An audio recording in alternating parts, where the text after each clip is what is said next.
मैंने कहा कि उतनी हिम्मत उसकी नहीं होगी एसआईटी की कि वो बड़े बड़े लोगों को पकड़े, तो पर्दा करने के लिए, अपने कुकृत्यों को छुपाने के लिए इस प्रकार का अध्यक्ष ने इस्तीफा दिया। सरकार के कुकृत्य को छुपाने के लिए उन्होंने इस्तीफा दिया। एसआईटी का पैरामीटर सिर्फ एजेंसी तक हो सकता है, सीबीआई जब जाएगी तो तह तक जाएगी, सरकार तक जाएगी, और सरकार ने जो गलतियां की हैं उसको उजागर करेगी।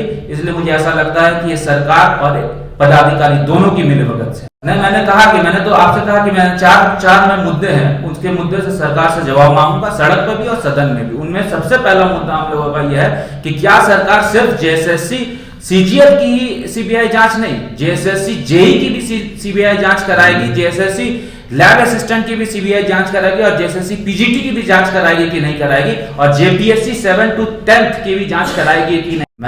मैं इसी चीज को बार बार कह रहा हूं कि आखिर निर्णय ऐसा नौबत क्यों आया। आपने वैसे एजेंसीज को जब चूज किया जो ऑलरेडी ब्लैकलिस्टेड है, तभी ना ये नौबत आया। और जेएसएससी के अध्यक्ष होने के नाते आपकी ये जिम्मेदारी बनती थी कि इन सब चीजों का बैकग्राउंड तक जाना चाहिए, तह तक जाना चाहिए। कोई कंपनी यदि कहीं दूसरे राज्य में ब्लैकलिस्टेड है और आपको आंख बंद करके अगर उसको आप अपना एजेंसी बना देंगे एग्जाम कंडक्ट करने के लिए, निश्चित तौर पर गलतियां हुई होगी। तो उनका इंटेंशन यदि ठीक होता तो इन सब चीजों को उनको देखना चाहिए था। सबसे पहले सरकार का इंटेंशन ही है ये कि हम सीटों को बेचें, और सीटों को किस तरह से बेचें उसके लिए उपाय जब लगाया जाएगा तो वैसे ब्लैकलिस्टेड कंपनियों को बुलाया जाएगा।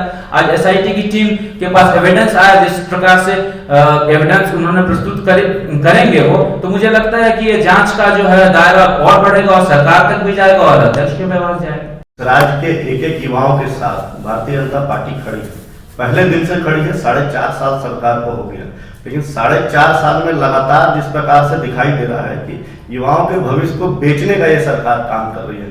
आज ये जो एसआईटी का इन लोगों ने आईवास की तरह गठन किया, उनसे पकड़े कौन लोग गए हैं? सरकार के लोग पकड़े गए हैं, विधानसभा के लोग पकड़े गए हैं। तो सरकार को फ्रंट फुट पे आकर जवाब देना चाहिए, ये लोग किसके इशारे पर ये लोग काम कर रहे हैं। N4 news Bharat.